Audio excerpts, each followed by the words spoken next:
വിജ്ഞാനികളുടെ വിജ്ഞാനം ഞാൻ നശിപ്പിക്കും, വിവേകികളുടെ വിവേകം ഞാൻ നിഷ്ഫലമാക്കും എന്ന് എഴുതപ്പെട്ടിരിക്കുന്നുവല്ലോ. വിജ്ഞാനി എവിടെ? നിയമജ്ഞൻ എവിടെ? ഈ യുഗത്തിൻ്റെ താർക്കികൻ എവിടെ? ലൗകിക വിജ്ഞാനത്തെ ദൈവം ഭോഷത്വമാക്കിയില്ലയോ? ദൈവത്തിൻ്റെ ജ്ഞാനത്തിൽ ലോകം ലൗകിക വിജ്ഞാനത്തിൽ അവിടുത്തെ അറിഞ്ഞില്ല. തന്മൂലം വിശ്വസിക്കുന്നവരെ സുവിശേഷ പ്രസംഗത്തിൻ്റെ ഭോഷത്വം വഴി രക്ഷിക്കാൻ അവിടുന്ന് തിരുമനസ്സായി. മതി. അപ്പോൾ നമ്മൾ മനസ്സിലാക്കേണ്ട വലിയ സത്യം ഇതാണ്. രക്ഷ എന്താണെന്നും എങ്ങനെ രക്ഷപ്പെടും, ആരാണ് ദൈവത്തിന് പ്രീതികരമായ വ്യക്തി എന്നുള്ളതൊക്കെ മനുഷ്യനല്ല തീരുമാനിക്കേണ്ടത്. ഹലോ, കാരണം മനുഷ്യൻ അങ്ങനെ ചിന്തിച്ചു തുടങ്ങിയാൽ പിന്നെ അതിൽ നിന്നുള്ള ഭോഷത്തിൽ നിന്ന് ഇങ്ങനെ മൾട്ടിപ്ലയർ എഫക്റ്റ് ആയിട്ടോ, ഇന്ന വ്യക്തി ഒരു നല്ല വ്യക്തിയാണ്, ദൈവത്തിന് പ്രീതികര വ്യക്തിയാണ്, ഇന്നിപ്പം ദൈവത്തോട് കൂടിയാണ് എന്ന് മനുഷ്യൻ ഭോഷത്താൽ, അവൻ്റെ വിജ്ഞാനമാണ് എന്ന് വിചാരിച്ച് ഭോഷത്താൽ വെച്ച് കഴിഞ്ഞാൽ പിന്നെ അയാളെ ഒരു പെഡസ്റ്റലിൽ വെച്ച് കഴിഞ്ഞിട്ട് പിന്നെ ആ വ്യക്തിയെ ആരാധിക്കാൻ തുടങ്ങും. അപ്പം ആദ്യം അയാളെ പെഡസ്റ്റലിൽ വെച്ചത് തന്നെ ഒരു ഭോഷത്വമാണ്. പിന്നെ ആ വേറെ വ്യക്തികളെ കൊണ്ട് ആരാധിക്കുന്നത് ആ ഭോഷത്വത്തിൻ്റെ ഫലമായിട്ട് ഭോഷത്വത്തിന് മുകൾ ഭോഷത്വമായി വരികയാണ്. അങ്ങനെ പ്രിയപ്പെട്ടവർ മനസ്സിലാക്കണം, മാൻസ് ഫോളി ഗോസ് ഫ്രം ഒരു മൾട്ടിപ്ലയർ ഇഫക്റ്റ് വരികയാണ്. ഈ goes from foolishness to foolishness. പക്ഷെ നമ്മൾ മനസ്സിലാക്കേണ്ട സത്യം ഇതാണ്, ആ ദൈവത്തെ പൂർണ്ണമായിട്ട് നമ്മൾ സ്നേഹിക്കുകയാണെങ്കിൽ നമുക്ക് വേറെ ഒരു വ്യക്തിയെയും ആരാധിക്കേണ്ട ആവശ്യമില്ല. നമ്മൾ സർവശക്തനായ പ്രപഞ്ചം മുഴുവൻ സൃഷ്ടിച്ച നമ്മുടെ പിതാവായ ദൈവത്തെയും നമ്മളുടെ സഹോദരനായ യേശു ക്രിസ്തുവിനെയും നമ്മുടെ സഹായകനായ പരിശുദ്ധാത്മാവിനെയും ആരാധിച്ചാൽ മാത്രം മതി. നമുക്ക് വേറെ ആരുടെയും ആവശ്യമില്ല. There is no need for anyone else. വേറെ ഒരു വ്യക്തിയെയും ഒരു മൃഗത്തെയോ ഒരു വ്യക്തിയെയോ ഒരു സ്ഥാപനത്തെയോ ഒരു വസ്തുവിനെയോ ഒന്നിനെയും ആവശ്യമില്ല. യേശു ക്രിസ്തുവിനെ മാത്രം മതി. Because he is the one who saved us. അതുകൊണ്ടാണ് 1 കൊരിന്ത്യർ 3-ാം 18 മുതൽ 23 വരെ വചനങ്ങൾ വായിക്കുകയാണെങ്കിൽ അവിടെ വളരെ വ്യക്തമായിട്ട് പറയുന്നുണ്ട് എന്താണ് യഥാർത്ഥത്തിലുള്ള ജ്ഞാനം. നമ്മൾക്ക് ദൈവത്തിൻ്റെ വചനം പറയുന്നത് the fear of the Lord is the beginning of wisdom. അപ്പം ജ്ഞാനത്തിൻ്റെ ഉറവിടം ദൈവഭയമാണ്. അവിടെ പറയുന്നുണ്ട് ലൗകിക ജ്ഞാനത്തെ നമ്മൾ അവോയ്ഡ്, നമ്മൾ ഉപേക്ഷിക്കണം എന്ന്. കാരണം അത് നാശത്തിലേക്കും മരണത്തിലേക്കും മാത്രമേ നമ്മളെ നയിക്കുകയുള്ളൂ. ഒരു വചനം വായിച്ചു കേൾക്കാം, 18-ാമത്തെ വചനം ഒന്ന് വായിക്കാം. ആരും ആത്മവഞ്ചന ചെയ്യാതിരിക്കട്ടെ. ആരെങ്കിലും ഈ ലോകത്തിൽ ജ്ഞാനി എന്ന് വിചാരിക്കുന്ന പക്ഷം യഥാർത്ഥ ജ്ഞാനിയെ ആകേണ്ടതിന് തന്നെ ഭോഷനാക്കട്ടെ. അപ്പൊ ഇവിടെ ദൈവം ഒരു സ്പിരിച്വൽ പ്രിൻസിപ്പിൾ പറയുകയാണ്, യഥാർത്ഥ ജ്ഞാനിയാകുവാൻ വേണ്ടി അവൻ തന്നെ ഭോഷനാക്കട്ടെ. തന്നെ ആരുടെ ദൃഷ്ടിയിൽ? ലോകത്തിന്റെ ദൃഷ്ടിയിൽ ഭോഷനാകട്ടെ. എങ്കിൽ മാത്രമേ യഥാർത്ഥ ജ്ഞാനത്തിലേക്ക് പ്രവേശിക്കാൻ പറ്റുകയുള്ളൂ. അങ്ങനെ പറഞ്ഞിട്ടുണ്ടെങ്കിൽ വളരെ വ്യക്തമായിട്ട് നമുക്കറിയാം, ആത്മീയ ജ്ഞാനവും ലൗകിക ജ്ഞാനവും തമ്മിൽ വിപരീതമായതാണ്. It is opposite to each other. അതുകൊണ്ടാണ് 2 കൊരിന്ത്യർ 12-ാമത്തെ അധ്യായം 9-10 വചനങ്ങളിൽ വളരെ വ്യക്തമായിട്ട് പറയുന്നുണ്ട്, ഞാൻ ബലഹീനനാവുമ്പോൾ ഞാൻ ശക്തനാണ്. കാരണം എന്താണ്? എൻ്റെ ബലഹീനതയിൽ ശക്തനായ യേശു എന്നിൽ പ്രവർത്തിക്കുന്നുണ്ട്. അതുപോലെ തന്നെ ഞാൻ ലോകത്തിൻ്റെ ദൃഷ്ടിയിൽ ഭോഷനാകുമ്പോൾ ആത്മീയ ജ്ഞാനമുള്ള ആ ദൈവം എന്നിൽ വസിക്കുന്നുണ്ട്, എന്നിൽ പ്രവർത്തിക്കുന്നുണ്ട്. അപ്പോൾ ഞാൻ പ്രവർത്തിക്കുന്നത് എൻ്റെ ജ്ഞാനത്തിലല്ല, അതിനുപരി യേശു ക്രിസ്തുവിൻ്റെ ജ്ഞാനത്തിലാണ്. നമുക്കറിയാം, അങ്ങനെ ലൗകിക ജ്ഞാനത്തിൽ പോകുന്ന വ്യക്തികൾ എന്താണ് അവരിൽ സംഭവിക്കുക? റോമൻസ് 1:23 വളരെ വ്യക്തമായിട്ട് പറയുന്നുണ്ട് അവരിൽ എന്താണ് സംഭവിക്കുന്നത് എന്നുള്ളത്. Romans 1:23 and change the glory of the incorruptible God into an image made like corruptible man and birds and four-footed animals and creeping things. അവർ അനശ്വരമായ ദൈവത്തിൻ്റെ മഹത്വം നശ്വരനായ മനുഷ്യൻ്റെയോ പക്ഷികളുടെയോ മൃഗങ്ങളുടെയോ ഇഴജന്തുക്കളുടെയോ സാദൃശ്യമുള്ള വിഗ്രഹങ്ങൾക്ക് കൈമാറി. ഇത് നമ്മൾ എല്ലായിടത്തും കാണുന്നതാണ്. ഇതിപ്പോൾ നമുക്ക് ഒളിച്ചു വെക്കേണ്ട ഒരു രഹസ്യമൊന്നുമല്ല പ്രിയപ്പെട്ടവരെ. ഇന്ന് ഞാൻ ആരെയും കുറ്റപ്പെടുത്തുക, ഞാൻ ആർക്കും ഒരു ഇടർച്ച ഉണ്ടാകാനുള്ള കാര്യമല്ല പറയുന്നത്. പക്ഷേ നമ്മൾ മനസ്സിലാക്കണം, ഈ അവസാന ദിവസം നമ്മൾ ഒരു ന്യായസിംഹാസനത്തിന് മുമ്പിൽ നിൽക്കണം. തീർച്ചയായിട്ടും മരണം കഴിഞ്ഞ് ഹെബ്രായരുടെ ലേഖനം വളരെ വ്യക്തമായിട്ട് പറയുന്നുണ്ട്, ഒരുവൻ ഒരിക്കൽ മരിക്കണം. അത് കഴിഞ്ഞിട്ട് എന്താണ്? വിധിയാണുള്ളത്. ആ വിധിക്കുന്നത് വചനമായിരിക്കും നമ്മളെ വിധിക്കുന്നത്. അപ്പോൾ നമ്മൾ വചനം അനുസരിച്ച് വചനം എന്താണ് എന്ന് പറയുന്നത് മനസ്സിലാക്കേണ്ടത് വളരെ പ്രധാനപ്പെട്ട ഒരു കാര്യമാണ്. അപ്പോൾ ഞാനീ പറയുന്നത് നിങ്ങൾക്ക് ഒരു നിങ്ങളെ ദേഷ്യപ്പെടുത്താനോ അല്ലെങ്കിൽ നിങ്ങൾക്ക് ഒരു ഇടർച്ച ഉണ്ടാകാനോ ഒന്നുമല്ല. പക്ഷെ ഞാൻ നിങ്ങളോട് സംസാരിക്കുന്നത് എല്ലാം ദൈവത്തിൻ്റെ വചനത്തിൽ നിന്നാണ്. ദൈവത്തിൻ്റെ വചനത്തിൽ നിന്നാണെങ്കിൽ അത് ദൈവത്തിൻ്റെ ആഗ്രഹമാണ്, ദൈവത്തിൻ്റെ ഹൃദയത്തിൽ നിന്ന് വരുന്ന ആഗ്രഹങ്ങളാണ് പ്രിയപ്പെട്ടവർ നിങ്ങളുമായിട്ട് പങ്കുവയ്ക്കുന്നത്. അവിടെ പറയുന്നതാണ്, ദൈവത്തിൻ്റെ മഹത്വം ആരുമായിട്ട് കൈമാറി? ഒരു മൃഗമായിട്ട് കൈമാറി, അല്ലെങ്കിൽ ഒരു പ്രതിമയായിട്ട് കൈമാറി, അല്ലെങ്കിൽ ഒരു ഇരജന്തുവായിട്ട് കൈമാറി, അല്ലെങ്കിൽ ഒരു പറവയായിട്ട് കൈമാറി. ദൈവത്തിന് കൊടുക്കേണ്ട മഹത്വം കൊടുക്കാത്ത ഒരു അവസ്ഥയിൽ വരികയാണ്. കാരണം അത് കാരണം എന്താണെന്ന് മനസ്സിലാക്കണം. നമ്മൾ ആ സൃഷ്ടാവിനെ ആരാധിക്കുന്നതിന് പകരം സൃഷ്ടിയെ ആരാധിക്കുകയാണ്. സൃഷ്ടാവിനെ ആരാധിക്കുന്നതിന് പകരം സൃഷ്ടിയെ ആരാധിക്കുകയാണ്. അങ്ങനെ ചെയ്യുമ്പോൾ ഒരു തരത്തിൽ നോക്കുകയാണെങ്കിൽ നമ്മളുടെ തന്നെ ഐഡന്റിറ്റി മറന്നു പോവുകയാണ്. നമ്മളുടെ തന്നെ ഐഡന്റിറ്റി എന്ന വ്യക്തിത്വം, നമ്മുടെ തന്നെ വ്യക്തിത്വത്തെക്കുറിച്ച് നമുക്ക് ഒരു അറിവില്ലായ്മ വരികയാണ്. കാരണം സൃഷ്ടിയിൽ നമുക്കറിയാം, ഉൽപ്പത്തി പുസ്തകത്തിൽ പറയുന്നുണ്ട്, ദൈവം നമ്മളെ ദൈവത്തിൻ്റെ ഛായയിലും സാദൃശ്യത്തിലുമാണ് സൃഷ്ടിച്ചത്. അപ്പം ദൈവം നമ്മളെ ഒരു തരത്തിൽ നോക്കുകയാണെങ്കിൽ ആ സൃഷ്ടാവിൻ്റെ പോലെ തന്നെ ആകാൻ, കാരണം നമ്മൾ ദൈവത്തിൻ്റെ ഭവനത്തിലെ അംഗങ്ങളാണ്. പ്രിയപ്പെട്ടവരെ, ഞാൻ പറയുകയാണ്, നമ്മളെ സൃഷ്ടിച്ചത് ദൈവഭവനത്തിലെ അംഗങ്ങളായിട്ടാണ്, അല്ലാതെ മൃഗങ്ങളോ പർവ്വജന്തുക്കളോ അല്ലെങ്കിൽ ഇഴനാലികളോ പോലെ അല്ല. ദൈവം സൃഷ്ടിച്ചത് ദൈവഭവനത്തിലെ അംഗങ്ങളും ദൈവമായിട്ടൊരു സ്നേഹബന്ധം ഉണ്ടാകുവാൻ വേണ്ടിയാണ് ദൈവം നമ്മളെ ഓരോരുത്തരെയും, നിങ്ങളെയും കൂടെ സൃഷ്ടിച്ചത്. അപ്പോൾ മനസ്സിലാക്കണം, അങ്ങനെ നമ്മൾ ദൈവത്തിന് മഹത്വം കൊടുക്കേണ്ടതിന് പകരം നമ്മൾ ഒരു സൃഷ്ടിയാകുന്ന ഒരു മൃഗത്തിനോ അല്ലെങ്കിൽ ഒരു പറവയ്ക്കോ അല്ലെങ്കിൽ പോയി മനുഷ്യൻ പിന്നെ ഉണ്ടാക്കിയ ഒരു വിഗ്രഹത്തിന് നമ്മൾ ദൈവത്തിന് കൊടുക്കേണ്ട മഹത്വം കൊടുക്കുകയാണ്. അപ്പോൾ എന്താ സംഭവിക്കുന്നത്? നമ്മൾ ആ വിഗ്രഹത്തിൻ്റെയോ അല്ലെങ്കിൽ മനുഷ്യൻ്റെയോ അല്ലെങ്കിൽ ആ മൃഗത്തിൻ്റെയോ കീഴിലായിട്ട് വരികയാണ്. We are coming under that. കാരണം നമ്മൾ ആരാധിക്കുന്ന എപ്പോഴും നമ്മളെക്കാൾ ശ്രേഷ്ഠമായ ഒരാളെ ആരാധിക്കുകയുള്ളൂ, അല്ലേ? നമ്മൾ ആരാധിക്കുന്ന എപ്പോഴും നമ്മളെക്കാൾ ശ്രേഷ്ഠമായ ഒരു വ്യക്തിയാണ്. ദൈവം ആഗ്രഹിക്കുന്നത് മനുഷ്യൻ ഈ പ്രപഞ്ചത്തിൻ്റെ മുകളിൽ, ദൈവത്തിൻ്റെ സൃഷ്ടി കർമ്മത്തിൻ്റെ മുകളിൽ മനുഷ്യന് ആധിപത്യം ഉണ്ടാകണം. ആഗ്രഹിക്കുക മാത്രമല്ല, ദൈവം ആ അധികാരം മനുഷ്യന് തന്നു കഴിഞ്ഞു. അത് കഴിഞ്ഞിട്ട് മനുഷ്യൻ അവൻ്റെ ബോഷത്താൽ, അവൻ സ്വാഭാവികമായിട്ട്, ബൈ ഹിസ് ഓൺ വർക്ക് അവനെ തന്നെ ആ സൃഷ്ടിയുടെ അടിമയാക്കിയിടുകയാണ്. That is a foolishness. അവിടെയാണ് പറയുന്നത് ബോഷത്വം. അങ്ങനെ മനുഷ്യൻ അവൻ്റെ വ്യക്തിത്വം മറന്നിട്ട് അവനൊരു മൃഗത്തിനേക്കാൾ താന്ന ഒരു അവസ്ഥയിലേക്ക് അവൻ തന്നെ പോവുകയാണ്. അറിവില്ലായ്മ, അവൻ്റെ ആ ബോഷത്വം കൊണ്ട്. അങ്ങനെ നമുക്ക് ദൈവത്തിൻ്റെ മക്കളായിട്ട് നമുക്ക് ആ അറിവ് നമുക്ക് നഷ്ടപ്പെടുകയാണ്. ദൈവത്തിൻ്റെ മകള് ദൈവം എന്നെ സൃഷ്ടിച്ചത് ദൈവത്തിൻ്റെ മകനും മകളുമായിട്ട് ജീവിക്കുവാനും ഈ ലോകത്തിൽ എല്ലാ സൃഷ്ടികർമ്മത്തിൻ്റെ മുകളിൽ ആധിപത്യം ഉണ്ടാകുവാൻ വേണ്ടിയാണ് എന്നുള്ള അത് മറന്നിട്ട് നമ്മളൊരു മൃഗത്തിനേക്കാൾ മോശമായ ഒരു അവസ്ഥയിലേക്ക് നമ്മൾ തന്നെ പോവുകയാണ്. അങ്ങനെ സംഭവിക്കുന്നത് എന്താണ്? നമ്മളുടെ മനസ്സ് ആ സാത്താൻ്റെ അടിമത്തത്തിൽ വരികയാണ്. our mind is under the captivity of the devil. അവൻ നമ്മളെ വേറെ കാര്യത്തിൽ ആശ്രയിക്കാൻ പഠിപ്പിക്കുകയാണ്.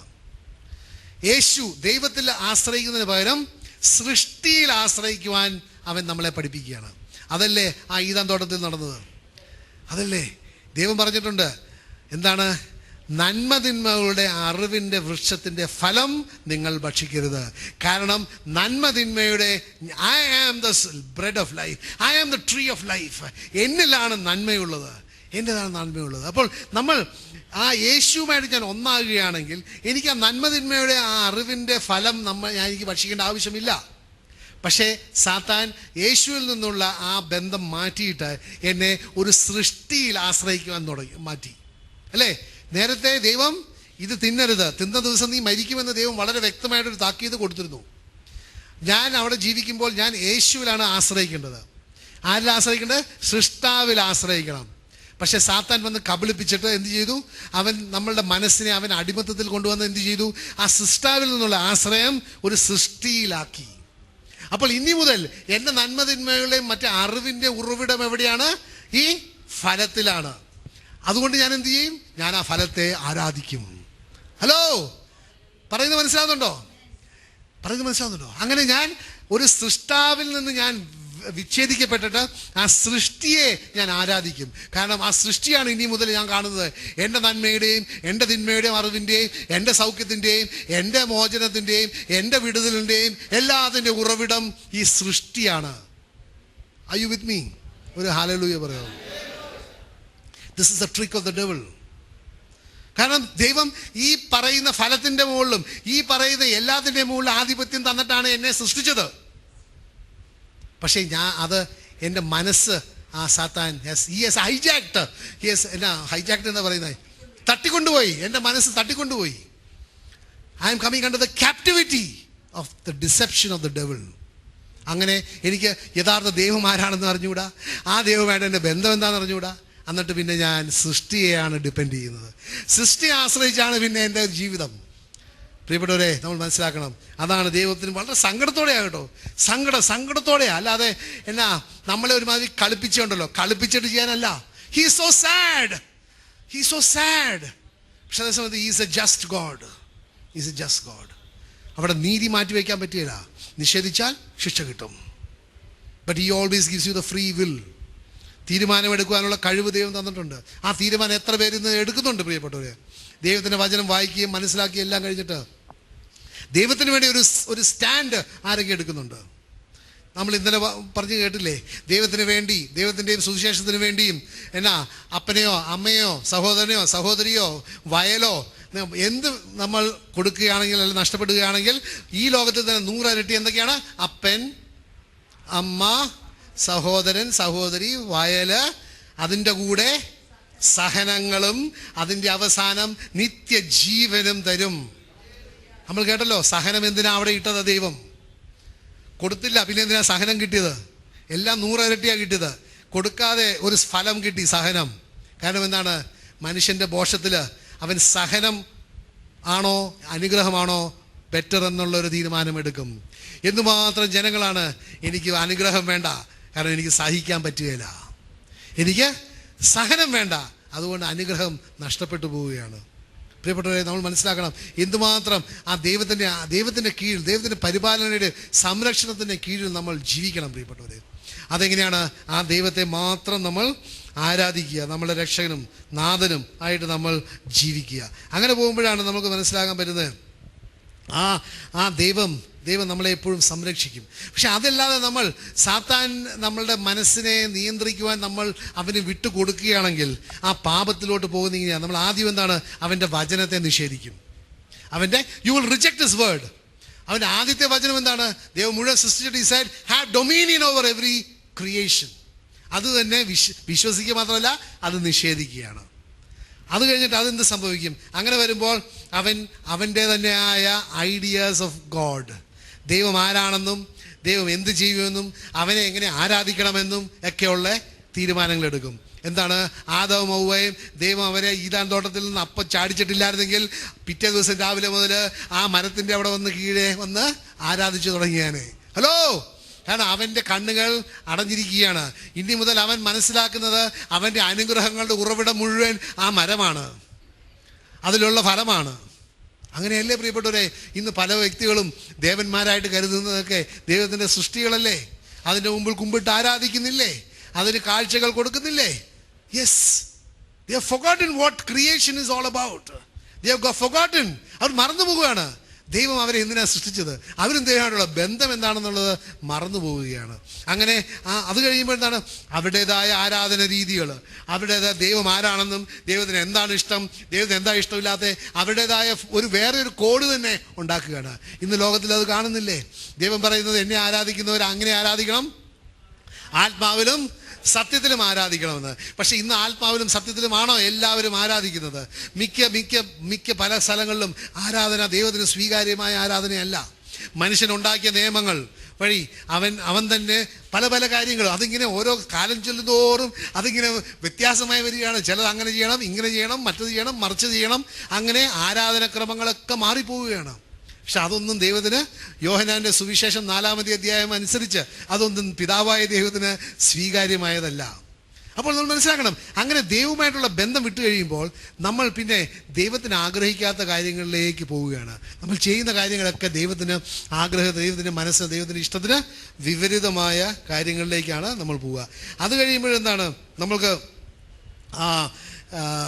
ദൈവം നമ്മളെ വിട്ടുകളയും. ഒരു പരിധി കഴിഞ്ഞിട്ടുണ്ടെങ്കിൽ ദൈവത്തിനും ടോളറൻസ് ലെവൽസ് കുറച്ചുണ്ട്. അതാണ് റോമൻസ് 1-ാമത്തെ അധ്യായം 24-ാമത്തെ വചനം ഒന്ന് വായിക്കുക. അങ്ങനെ ഒരു ടോളറൻസ്, ഒരു ലെവൽ കഴിയുമ്പോൾ he will give you up. അതുകൊണ്ട് ദൈവം അവരെ തങ്ങളുടെ ഭോഗാസക്തികളോടുകൂടെ ശരീരങ്ങൾ പരസ്പരം അവമാനിതമാക്കുന്നതിന് അശുദ്ധിക്ക് വിട്ടുകൊടുത്തു. എന്തിനു വിട്ടുകൊടുത്തു? അശുദ്ധി. ദൈവം വിട്ടുകൊടുത്തു. Because he says you are gone case. You are a gone case. ഇനി പലപ്പോഴും പറയലേ, ഈ ദൈവത്തിന് പോലും പറ്റുകയില്ല എന്നൊക്കെ നമ്മൾ പറയാറുണ്ടല്ലോ. I just giving an example that God will give you up. He will give you up. കാരണം എന്താണ്? You have rejected him totally. ദൈവത്തെ പൂർണ്ണമായിട്ട് നിഷേധിക്കുകയാണ്, ദൈവത്തിൻ്റെ ഒട്ടും അനുസരണയില്ലാതെ. അത് കഴിയുമ്പോഴെന്താ ചെയ്യുന്നത്? അങ്ങനെയുള്ള വ്യക്തികൾ കുറെ കഴിയുമ്പം ദൈവത്തെ വെറുക്കാൻ തുടങ്ങും. ദൈവത്തെ വെറുത്ത് മറ്റുള്ളവരെയും ഇവൻ്റെ കൂടെ കൂട്ടാനായിട്ടുള്ള ശ്രമം. അപ്പോഴെന്താണ്? അവൻ യഥാർത്ഥ ആൻറ്റി ക്രൈസ്റ്റ് ആകും. ആൻറ്റി ക്രൈസ്റ്റിൻ്റെ സ്പിരിറ്റ്, യഥാർത്ഥ ആൻറ്റി ക്രൈസ്റ്റ്. അപ്പോൾ ദൈവം, യേശു എന്ന് പറയുന്നതും സ്വർഗരാജ്യവുമാണ് അവൻ്റെ ഏറ്റവും വലിയ ശത്രു. അങ്ങനെ ആൾക്കാരെ ദൈവരാജ്യത്തിൽ നിന്ന് അവൻ്റെ ആ അന്ധകാര രാജ്യത്തിലേക്ക് കൊണ്ടുപോകാനുള്ള ശ്രമം. അങ്ങനെ there is a great, they become slaves, they become അടിമകൾ. ആരുടെയാണ്? സാത്താൻ്റെ അടിമ. അങ്ങനെയുള്ളവരെ കുറിച്ചാണ് റോമൻസ് 6-ാമത്തെ അധ്യായം 16-ാമത്തെ വചനം പറയുന്നത്. ഒന്ന് വായിച്ചേ. അങ്ങനെ ദൈവത്തിൻ്റെ വചനം അനുസരിക്കാതെ അങ്ങനെ ഒരു ദൈവത്തിൻ്റെ ഹിതവുമായിട്ട് മല്ലിട്ട് ജീവിക്കുന്ന ഒരു ജനം. വായിച്ചേ. നിങ്ങൾ അനുസരണമുള്ള ദാസന്മാരെ പോലെ നിങ്ങളെ തന്നെ ആർക്കെങ്കിലും സമർപ്പിക്കുമ്പോൾ നിങ്ങൾ അവന്റെ അടിമകളാണെന്ന് അറിയുന്നില്ലേ? അടിമകളാണെന്ന്. അപ്പം നമ്മൾ ആരെ അനുസരിക്കുന്നു? അവരുടെ അടിമയാണ്. അതിൽ ഒരു വ്യത്യാസവുമില്ല പ്രിയപ്പെട്ടവരെ. You are A slave or A servant of either light or darkness. ആരുടെയെങ്കിലും അടിമയാണ്. Whoever you obey. ബാക്കി.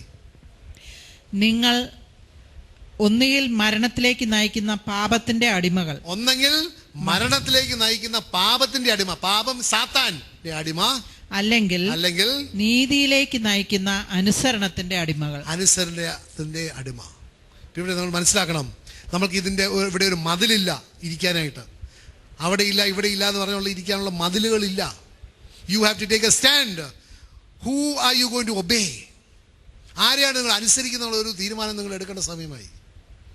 കാരണം നമ്മൾ മനസ്സിലാക്കണം പ്രിയപ്പെട്ടവരെ, ഇന്ന് നിങ്ങൾ സാത്താനെയാണ് അനുസരിച്ച് നടക്കുന്നതാണെങ്കിൽ, ഇന്ന് പാപത്തിൻ്റെ അടിമയാണെങ്കിൽ പോലും നിങ്ങൾക്ക് പ്രത്യാശയുണ്ട് പ്രിയപ്പെട്ടവരെ. കാരണം എന്താണ്?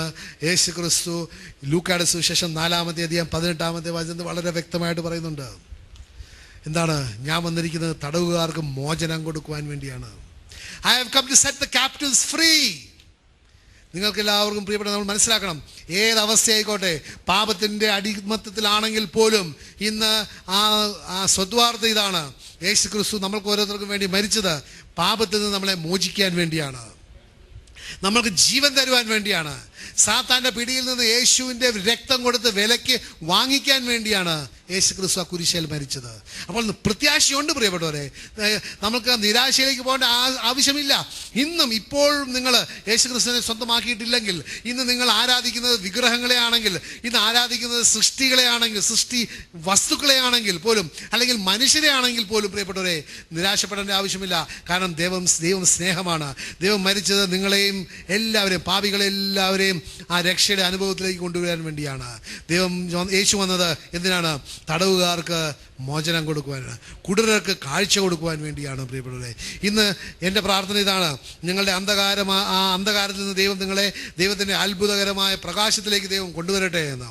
നിങ്ങളുടെ ആത്മീയ കണ്ണുകൾ തുറന്ന് ആ സത്യം നിങ്ങൾ അറിയുകയും ആ സത്യം നിങ്ങളെ സ്വതന്ത്രരാക്കട്ടെ എന്നും പ്രിയപ്പെട്ടവരെ. നിങ്ങളുടെ ഹൃദയങ്ങൾ തുറന്ന് നിങ്ങൾക്ക് വേണ്ടി മരിച്ച യേശു ക്രിസ്തുവിനെ നിങ്ങൾക്ക് സ്നേഹിക്കുവാനുള്ള ഒരു കൃപ ദൈവം തരട്ടെ എന്ന്. കാരണം നമ്മൾ പ്രിയപ്പെട്ട ആരാധിക്കേണ്ടത് വിഗ്രഹങ്ങളെ അല്ല, ആരാധിക്കേണ്ടത് പുരുഷനെ അല്ല, സ്ത്രീയെ അല്ല, എത്ര നല്ല വ്യക്തികളാണെങ്കിൽ പോലും അതല്ല. ആരാധിക്കേണ്ടത് ബിംബങ്ങളെ അല്ല, ആരാധിക്കേണ്ടത് മൃഗങ്ങളെയോ പറവകളെയോ ഇഴജന്തുക്കളെയോ നാൽക്കാലികളെയോ അല്ല. നമ്മൾ ആരാധിക്കേണ്ടത് അവയെല്ലാം സൃഷ്ടിച്ച സർവശക്തനായ ദൈവത്തെയാണ് നമ്മൾ ആരാധിക്കേണ്ടത്. ആ ദൈവമാണ് നമ്മളുടെ പിതാവ്. ഹല്ലേലൂയ. എന്തുമാത്രം നമ്മളെ സ്നേഹിക്കുന്ന ഒരു ദൈവമാണ്. ആ സ്നേഹമെല്ലാം വേണ്ടാന്ന് വെച്ചിട്ട് ആ മൃഗത്തിൻ്റെ കീഴിലാണോ? അങ്ങനെ ആകുകയാണെങ്കിൽ ഒരുത്തർ നോക്കുകയാണെങ്കിൽ ലൂക്കായുടെ സുവിശേഷം 15-ാമത്തെ അധ്യായത്തിൽ ആ ധൂർത്തപുത്രനെ പോലെയാണ്. ആ പിതാവിൻ്റെ ഭവനത്തിലെ എല്ലാ സുഖങ്ങളും ഓൾ ഫെസിലിറ്റീസ് എല്ലാ സൗഭാഗ്യങ്ങളും അനുഭവിച്ച് നല്ലൊരു ജീവൻ നയിച്ച ഒരു വ്യക്തിയാണ്. അവൻ തന്നെ ഒരു തീരുമാനമെടുത്തിട്ട് ആ പന്നിക്കുഴിയിൽ പോയിട്ട് പന്നിക്ക് പോലും തിന്നാൻ പറ്റാത്ത ഒരു തരം നോക്കിയാൽ പന്നിയുടെ അടിമയായിട്ട്, കാരണം പന്നിയെ നോക്കുന്നവൻ പന്നിയുടെ സെർവൻ്റാണ്. ഹലോ, പന്നിയെ നോക്കുന്നവൻ പന്നിയുടെ സെർവൻ്റാണ്. ആ പന്നിയുടെ അടിമയായിട്ട് പന്നിക്ക് തിന്നാൻ കിട്ടുന്നത് പോലും തിന്നാൻ പറ്റാത്ത ഒരവസ്ഥയിൽ ജീവിക്കുകയാണ്. പിന്നെ ഇന്ന് നിങ്ങൾ വിഗ്രഹം ആരാധിക്കുകയാണെങ്കിൽ, ഇന്ന് മനുഷ്യനെ, ദൈവത്തെ അല്ലാതെ ഏത് വ്യക്തിയോ ഏത് സ്ഥാപനത്തെയോ എന്തിനേയും യേശു അല്ലാതെ ആരെങ്കിലും ആരാധിക്കുകയാണെങ്കിൽ നിങ്ങൾ ആ പന്നിയെ ആരാധിക്കുന്നത് പോലെയാണ്. എന്ത് സംഭവിച്ചു? അവന് ഒരു ദിവസം ഒരു സുബോധം വന്നു. സുബോധം വന്നിട്ട് അവൻ എന്ത് തീരുമാനിച്ചു? ഇനഫ് ഇസ് ഇനഫ്, മതിയായി, ഇനി മുതൽ ഞാൻ എൻ്റെ പിതാവിൻ്റെ ഭവനത്തിലേക്ക് പോവുകയാണ്. പ്രിയപ്പെട്ടവർ, ഇന്ന് നിങ്ങൾ ആ തീരുമാനമെടുക്കണം. സ്വർഗസ്ഥനായ പിതാവ് നിങ്ങളുടെ പിതാവാണ്. നിങ്ങളുടെ തിരിച്ചുവരവിനെ ആഗ്രഹിച്ച് കാത്തിരിക്കുന്ന ദൈവമാണ്. നിങ്ങൾ ഒരു പടിയെടുത്താൽ മതി, പിതാവ് ഓടി വന്ന് നിങ്ങളെ കെട്ടിപ്പിടിച്ച് വീട്ടിലേക്ക് കൊണ്ടുപോകും. പ്രിയപ്പെട്ടവരെ, നിങ്ങൾ മനസ്സിലാക്കണം, നിങ്ങൾ ആ ഭവനത്തിലേക്ക് വരാതെ ഇരിക്കുകയാണെങ്കിൽ നിങ്ങൾ നരകത്തിലേക്കും നാശത്തിലേക്കും മരണത്തിലേക്കുമാണ് നിങ്ങൾ പോകുന്നത്. ഇത് മനസ്സിലാക്കണം പ്രിയപ്പെട്ടവരെ. ഒരു വ്യക്തിക്കും നിങ്ങളെ രക്ഷിക്കാൻ പറ്റുകയില്ല. ഒരു സ്ഥാപനത്തിനോ ഒരു അധികാരത്തിനോ എന്തുമായിക്കോട്ടെ, നിങ്ങൾ എന്തിനെയാണ്, യേശു അല്ലാതെ നിങ്ങൾ എന്തിനെയാണ് നിങ്ങൾ ആശ്രയിക്കുന്നത്? നിങ്ങളുടെ രക്ഷയ്ക്കോ നിങ്ങളുടെ സൗഖ്യത്തിനോ നിങ്ങളുടെ വിടുതലിനോ നിങ്ങളുടെ വീണ്ടെടുപ്പിനോ നിങ്ങൾക്ക് എന്തായിക്കോട്ടെ, അതിന് യേശു അല്ലാതെ വേറെ ഒരു വ്യക്തിക്കും നിങ്ങൾക്ക് തരാൻ പറ്റുകയില്ല. നിങ്ങൾക്ക് ചിലപ്പോൾ കിട്ടുമായിരിക്കും, ചിലപ്പോൾ ഒരു സൗഖ്യം അവിടെ കിട്ടും, ഒരു വിടുതൽ ഇവിടെ കിട്ടും. അതിൻ്റെ ഉറവിടം ജീവനായ യേശു അല്ല, നരകവും മരണവുമായ സാത്താൻ്റെ സൈഡിൽ നിന്നാണ്. അത് നിങ്ങളെ കബളിപ്പിക്കാൻ വേണ്ടിയാണ് പ്രിയപ്പെട്ടത്. അത് നിങ്ങൾ വഴി മറ്റുള്ളവരും കബളിപ്പിക്കപ്പെടും. അതുകൊണ്ട് മനുഷ്യൻ്റെ അഭിപ്രായമോ അല്ലെങ്കിൽ മനുഷ്യ പാരമ്പര്യത്തിൻ്റെ പുറകെ അല്ല പോകേണ്ടത്.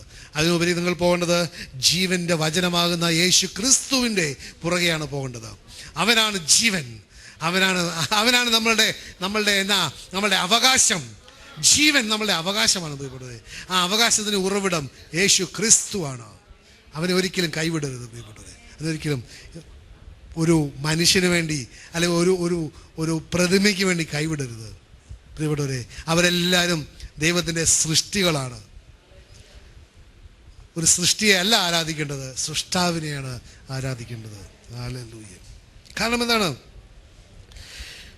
ഹല്ലേലൂയ. നീതിവർത്തനം 4-ാമത്തെ അധ്യായം ഒന്ന് വായിക്കാമോ സിസ്റ്റർ? 4:15 വായിക്കാമോ? അതുകൊണ്ട് ദൈവം ഒരു താക്കീത് തരികയാണ്. അതിനാൽ നിങ്ങൾ പ്രത്യേകം ശ്രദ്ധിക്കുവിൻ. ഹോറേബിൽ വെച്ച് അഗ്നിയുടെ മധ്യത്തിൽ നിന്ന് കർത്താവ് നിങ്ങളോട് സംസാരിച്ച ദിവസം നിങ്ങൾ ഒരു രൂപവും കണ്ടില്ല. അതിനാൽ മതി. ഹോറേബിൽ ദൈവം പ്രത്യക്ഷപ്പെട്ടോ? ഹലോ, പ്രത്യക്ഷപ്പെട്ടോ? മോശയ്ക്ക് ആ മുൾച്ചെടി, അല്ലെ, അഗ്നിയുള്ള മുൾച്ചെടി, ബേണിംഗ് ബുഷ്, അവിടെ പ്രത്യക്ഷപ്പെട്ടോ? ദൈവം എങ്ങനെയാ വന്നത്? എന്തായിരുന്നു ദൈവത്തിൻ്റെ ഷേപ്പ് ഉണ്ടായിരുന്നോ? Hello, there was no shape, there was no form, അല്ലേ? പിന്നെ ഇന്ന് നമ്മൾ എന്തിനാ ദൈവത്തിന് ഒരു ഷേപ്പ് കൊടുക്കുന്നത്? ഒരു ഷേപ്പ് കൊടുക്കുകയാണ്, ഒരു സാധനത്തിലുണ്ട്. അല്ലെങ്കിൽ അവിടെ ദൈവത്തിന് ഒരു സാധനമായിട്ട് വരത്തില്ലായിരുന്നോ? ഹലോ, ഒരു മനുഷ്യനായിട്ട് വരാമായിരുന്നല്ലോ. അല്ല, നിങ്ങൾ വേറെ വല്ല മൃഗമാണ് ആരാധിക്കുന്ന മൃഗമായിട്ട് വരാമായിരുന്നല്ലോ. ഹലോ, അവിടെ ദൈവത്തിന് there was no form എന്നാ പറയുന്നത്. ദൈവം അതൊരു എക്സാമ്പിളായിട്ട് പറയുകയാണ്. എന്നെ തന്നെ നോക്ക്, ഞാൻ നിന്റെ മുമ്പിൽ വന്ന് നിന്നോട് സംസാരിച്ചപ്പോൾ നീ എന്താ കണ്ടത്? അവിടെ പ്രതിമ കണ്ടോ? പലരും ഇന്ന് യേശുവിൻ്റെ പ്രതിമയാണ് തൊട്ടുമുത്തുന്നത്. ഹലോ, അത് ആഫ്രിക്കൻ പ്രതിമയുണ്ട്, ആഫ്രിക്കൻ യേശുണ്ട്, ഇന്ത്യൻ യേശുണ്ട്, നടരാജൻ യേശുണ്ട്. പ്രിയപ്പെട്ടവരെ, യേശുവിന് there is no form. Because ദൈവത്തിന് പറഞ്ഞ യോഹന്നാന്റെ സുവിശേഷത്തിൽ പറയുന്നുണ്ട്, ഗോഡ് ഇസ് സ്പിരിറ്റ്. ദൈവം ആത്മാവാണ്. ആ ആത്മാവിനെ പിടിച്ച് ഒരു പ്രതിമയ്ക്കകത്ത് ഇടരുതേ. Don't the creator of the universe, ആ യേശുവിനെ ആ പ്രതിമയ്ക്കകത്തിട്ട് പൂട്ടരുത്. Because he is above all that. He is much bigger than the statue that you worship, thinking that he is Jesus. Hallelujah. അതുകൊണ്ടാണ് പിന്നെയും പറയുന്നത് 12-ാമത്തെ വചനം ഒന്ന് വായിച്ചേ. ഡ്യൂട്രോണമി 4:12. അപ്പോൾ അഗ്നിയുടെ മധ്യത്തിൽ നിന്ന് കർത്താവ് നിങ്ങളോട് സംസാരിച്ചു. നിങ്ങൾ ശബ്ദം കേട്ടു. ശബ്ദം മാത്രം. രൂപം കണ്ടില്ല. തന്റെ ഉടമ്പടി അവിടെ നിന്ന് നിങ്ങളോട് പ്രഖ്യാപിച്ചു.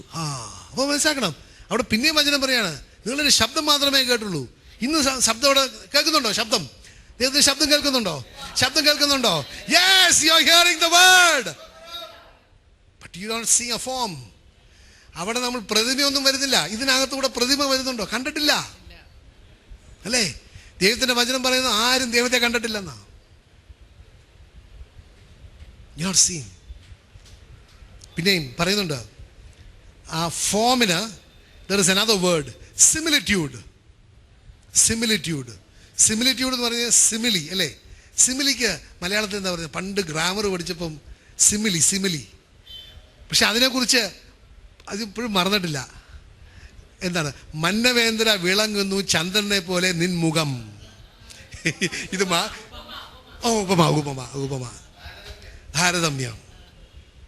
ഇത് മാത്രം മലയാളത്തിൽ ഇത് മാത്രമേ അറിയുള്ളൂ. മന്നവേന്ദ്ര വിളങ്ങുന്നു ചന്ദ്രനെ പോലെ നിൻമുഖം. പക്ഷെ ഇവിടെ വചനത്തിൽ പറയുന്നത് there is no similitude even to God. You cannot compare. There is no similitude. ചന്ദ്രനെ പോലെ വിളങ്ങുന്നു നിൻമുഖം എന്ന് പറയുമ്പോൾ ചന്ദ്രന്റെ വെളിച്ചവും നിന്റെ വെളിച്ചവും ഏകദേശം ഈക്വലാ. There is no form that can be equated to the form of God because there is no form for God. Hallelujah. എന്തുമാത്രം ഭോഷത്വമാണ് പ്രിയപ്പെട്ടവരെ. യേശുവിൻ്റെ രൂപം ഉണ്ടാക്കുക, അതിന് മാല ഇടുക, മെഴുതിരി കത്തിക്കുക, നേർച്ച കൊണ്ട് ഇടുക, പിന്നെ അതിന് ഡിഫൻസ് മെക്കാനിസമായിട്ട് ആ മുത്തിയിട്ട് അത് തേഞ്ഞു പോകാതിരിക്കാനായിട്ട് അതിന് ഗ്ലാസ് കൂട്ടിനകത്ത് ഇടുക. ഹലോ പ്രിയപ്പെട്ടവരെ, ഞാനിത് പറയുന്നത് നിങ്ങൾക്ക് ഇടർച്ച ഉണ്ടാക്കാനല്ല. ജസ്റ്റ് ഒരു തമാശയിലൂടെ എന്തുമാത്രം മനുഷ്യന് ആ ഭോഷത്വത്തിൽ അധപ്പതിച്ചു പോകാൻ പറ്റുമെന്നുള്ള ആ ഒരു ഇത്. കാരണം ഞാനും ഒരിക്കലും അങ്ങനെയായിരുന്നു പ്രിയപ്പെട്ടവരെ. ഉള്ള കാര്യം പറയാം, ഞാനിപ്പോഴും പറഞ്ഞിട്ടുള്ളതാണ്. പക്ഷെ ദൈവത്തിൻ്റെ കൃപയാൽ അതൊക്കെ മണ്ടതരമാണെന്ന് അറിയാനും അതെല്ലാം വേണ്ടാന്ന് വെക്കാനുള്ള ഒരു കൃപ ദൈവം തന്നു. അതുകൊണ്ട് ഞാൻ നിങ്ങളുടെ ഇടർച്ച ഉണ്ടാക്കാനല്ല പറയുന്നത്. പക്ഷെ നമുക്ക് ആ സത്യം അറിയണം. ആ സത്യം മാത്രമേ നമുക്ക് സ്വതന്ത്രരാക്കാൻ പറ്റുള്ളൂ. ആ കാരണം എന്താണ്? സത്യം യേശുവാണ്. യേശു എന്തിനാ വന്ന്? തടവുകാർക്ക് മോചനം കൊടുക്കുവാനാണ്. അപ്പോൾ നമ്മളെല്ലാവരെയും തെറ്റായ ചിന്തകളിൽ നിന്നും രീതിയിൽ നിന്നും വിശ്വാസത്തിൽ നിന്നും ഒക്കെ ഒരു മോചനം നിന്നിട്ട് ആ ജീവൻ്റെ ഉറവിടമായ യേശുവായിട്ട് ഒരു ബന്ധം തരുവാനാണ് യേശു വന്നിരിക്കുന്നത്. പിതാവായ ദൈവത്തെ അറിയുകയും ഏകസത്യ ദൈവത്തെയും അറിയുകയും അവനായ യേശു ക്രിസ്തുവിനെയും അറിയുകയും ചെയ്യുവാനാണ് യേശു ക്രിസ്തു വന്നത്. നമുക്ക് ആ ഒരു അവസരം തരിക. How to know God, what he has done for us. അതുകൊണ്ട് നമ്മൾ ഇനി മുതൽ ഒരു തീരുമാനമെടുക്കണം. ഞാൻ ഈ വിഗ്രഹത്തെയോ, ഞാൻ ഈ മൃഗങ്ങളെയോ, പറവകളെയോ, ഇഴജന്തികളെയോ, നാൽക്കാലികളെയോ, ഈ ഗോളങ്ങളെയോ ഒന്നിനെയും ഞാൻ ആരാധിക്കുകയില്ല. ദിവസങ്ങളെയോ, തീയോ, വെള്ളത്തെയോ ഒന്നും ഞാൻ ആരാധിക്കുകയില്ല. പക്ഷെ ഞാൻ ഇതിനെല്ലാം സൃഷ്ടിച്ച ദൈവത്തെ മാത്രമേ ആരാധിക്കുകയുള്ളൂ. ആ ദൈവമാണ് എൻ്റെ ദൈവം. ആ ദൈവമാണ് ജീവിക്കുന്ന ദൈവം. മറ്റതെല്ലാം ആ ദൈവത്തിൻ്റെ സൃഷ്ടിയാണ്. അതിൻ്റെ ആ സൃഷ്ടിയുടെ മുകളിൽ എനിക്ക് ആധിപത്യമുണ്ട്. Because I am created. ഞാൻ യേശുവിൻ്റെ ഛായയിലും സാദൃശ്യത്തിലുമാണ് സൃഷ്ടിച്ചിരിക്കുന്നത്. ആ അറിവ്, the knowledge is power. Knowledge sets you free.